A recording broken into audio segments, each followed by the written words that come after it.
This gorgeous sign from the Dollar Tree has so many beautiful elements to it that all I want to do is just add to it. Now I have this other sign from the Dollar Tree a while ago and a bunch of florals. We're going to bring them all together.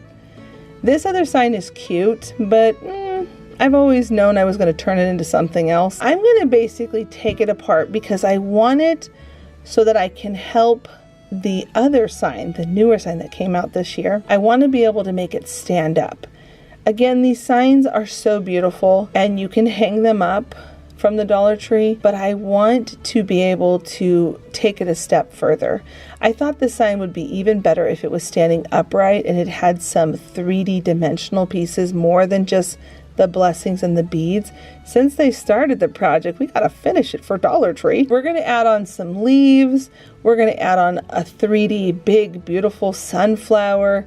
This is one I have had in my craft room forever, and I finally got to use this sunflower. I bought this thing probably like 10-15 years ago. I've had it that long. I decorated once upon a time for fall, and I've been holding on to it forever. So today I'm using it, which was really fun. I'm also going to add in some sprigs. I love that word sprig, by the way.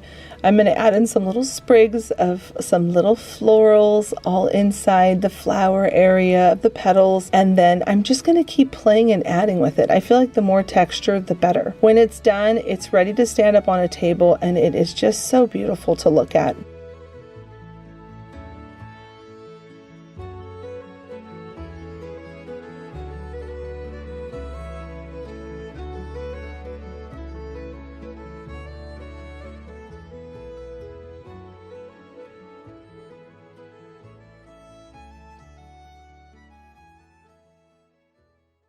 This project cost me $15 to make. Now I will say you could definitely make it much cheaper if you already have a whole bunch of fabric on hand. I ended up doing about 1/4 of a yard to 1/2 of a yard depending on which fabric I was using of all of these different fabrics. And we are going to be making a beautiful rag banner with these bright, wonderful fall colors. So I'm going to take a twine that I want to be a certain length. You can make it whatever length you want. And I'm going to add on just 2 loop knots on the ends of this twine so that we can be able to hang it up and have a nice loop to be able to put that on a hook or a nail, wherever you decide to hang this up in your home. And I'm going to cut off the extra and make sure it's nice and tight. And now I'm going to start taking the fabric and I'm going to rip it. So it's really easy to do this. You're going to find the grain of the fabric and you'll know right away which way is the grain, because when you try to do this, one way will rip so smoothly and the other way will struggle. Once you've ripped everything up, go ahead and you're just going to loop on those fabrics. So I make it like the shape of a U, put it on the twine, and then I bring the ends through the loop so it's holding onto the twine. And then I just continue to do that. I create a pattern of how I want them to look, and I just stick to that order, going through all of the fabrics and repeating that pattern over and over again from one side over to the other end. And when you're done, this statement banner is the most beautiful banner and can be hung up all over your home. I just love it so much, and I hope you will give it a try.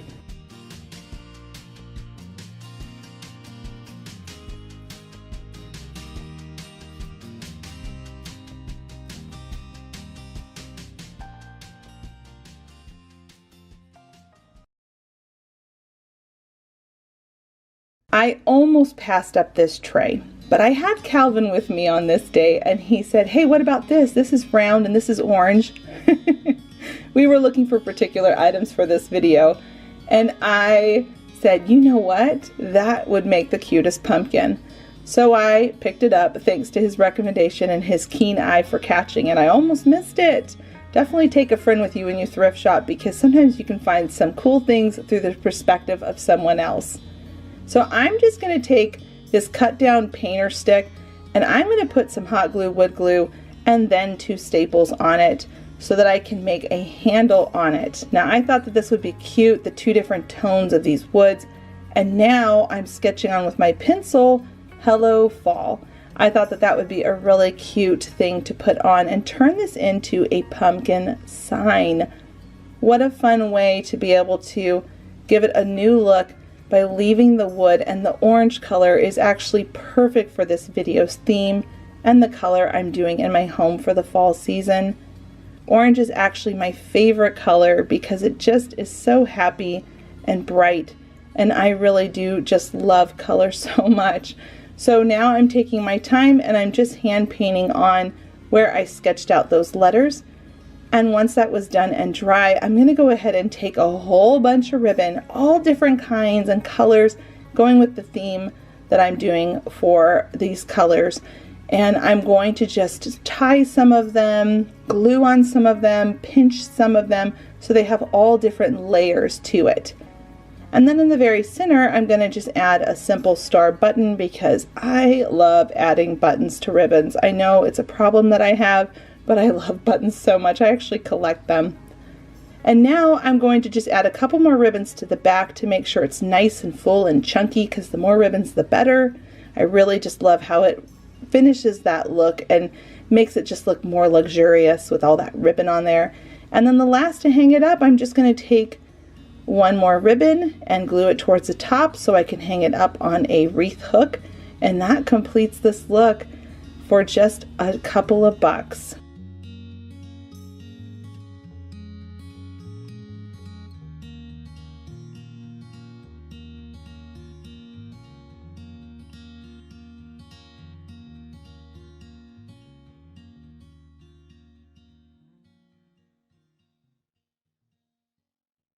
This DIY is very whimsical and easy to recreate for any level of crafter. I'm going to take some of these leftover painter handles after cutting them down from a bunch of other projects, but you could also use some of these large tongue depressor sticks that you can see over to the side here that I'm going to be using for the hat. You could use those too. And I'm going to take my A Dile and I'm going to punch out 2 holes on these painter stick handles that I have cut down from, like I said, previous projects. I want to make sure I'm using every single thing in my craft room and trying to maximize my supplies. And now once I've got those 2 holes on the sides and not the one in the middle, I'm going to go ahead and measure out the brim of the hat with these large tongue depressor sticks. I get mine from Walmart. I love these jumbo sticks. I use them all the time because they're really great to work with to get a wood look, and you can cut them with your scissors. So I went ahead and glued 2 of them together to make a thicker brimmed hat, glued it at an angle, and now I'm going to just dry brush on some brown paint for the face of my cute little scarecrow little decor piece. And then the top is going to be a rusty orange. And then I didn't show this part very well. I'm so sorry, but I just took some raffia and I cut it down to size and made it look like the scarecrow had a little bit of hat hair coming out on the sides. So you can just see that I kind of glued it on the back side and I gave it a little cut. Not too long, but you know, just cute enough to pop out. And now I'm going to add on the face a little smile, 2 eyes with the back of my brush. And then I'm going to use the same orange color that I used on the hat, and I'm going to just do a little triangle nose. And then at this point it could stop here, but I feel like it still needed a little bit something extra, so I'm going to go ahead and take one of these Dollar Tree sunflowers and I'm going to glue that off to the side. I thought this was a cute little touch to add. And once I had that glued down in place, I went ahead and added the twine to the very top where we punched out those holes originally. Tied those on so I can hang it up on a doorknob or a hook on, you know, the wall somewhere. And now I'm going to, again, just add a little bit more. I'm going to add a bow, and the finishing touch, I felt like it needed a button right in the middle of the bow. So I added a green button, and I love how it turned out. I just think it's so whimsical.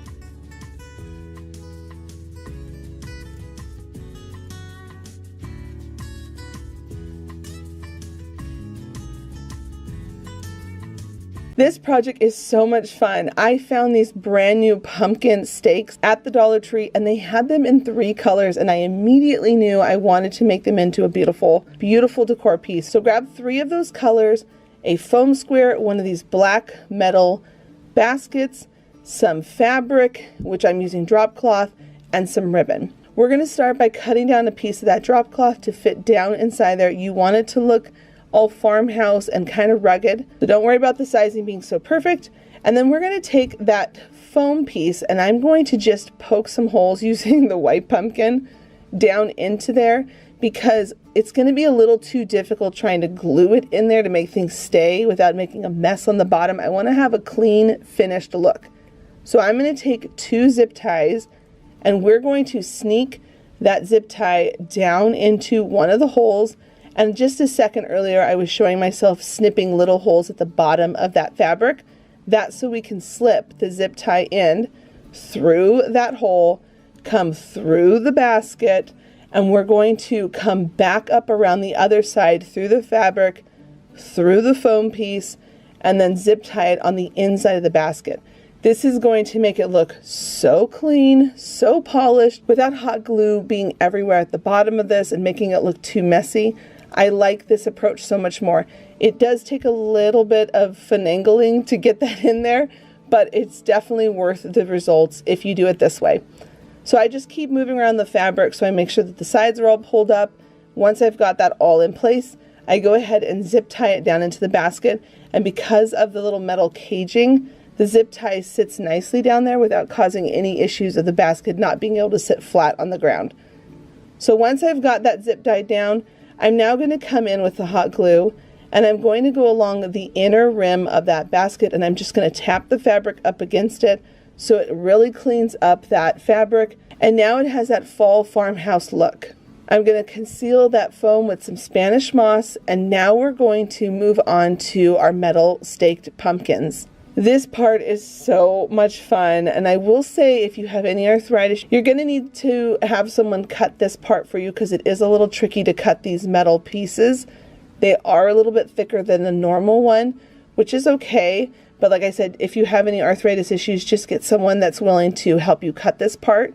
You can see here that I've lined up my pumpkins and I'm cutting the stakes down on these so that they're all the same length, because we're going to take these 3 pumpkins and zip tie them together. I'm coming around where the stem is, and I wanted my pumpkins to be kind of tilting to the side a little bit to give them some whimsical fall character to them. And I'm going to just zip tie that part of that leaf to the white stake on the pumpkin. And now I'm going to zip tie part of the vine off of the orange pumpkin onto the yellow and white stakes. And you can see here that I'm just shifting them around, and then at the very end I'm going to come down to the bottom and zip tie all 3 of those together. This is going to really lock them into place. They're nice and sturdy at this point, and we're going to go ahead and stake that into our foam piece. Now this part's really important because you want to have a nice sturdy finished piece. Make sure you push that all the way down in there, and then use lots of hot glue and conceal it with that Spanish moss that's in the basket. I made sure to go up around the rods on the pumpkins, and I'm just now going to straighten it out to make sure it's sitting the way I like it to before it all dries. At this point it's so stinking cute, and it has such a Kirkland's high-end look to it. We also are going to conceal those zip ties with some brown paint. It's going to make them completely disappear once you add that brown paint to them. And we're going to be able to decorate these pumpkins however you want. You can put some flowers in it. You can leave it as just the Spanish moss. It's up to you. I've decided to come in with some grass. Now I will tell you friends, I added on these 2 bows, and afterwards you're going to see that the green bow is missing because I just felt like it was overwhelming it too much. While I loved the green bow and I thought it was so pretty, I decided to simplify it and only keeping that beautiful fall check ribbon on there versus having the big green bow. Now I'm coming in with a whole bunch of florals, a couple of buttons to really make the finished look all come together, and when it's done, it has the most high-end look, and it only cost us a couple of dollars from the Dollar Tree.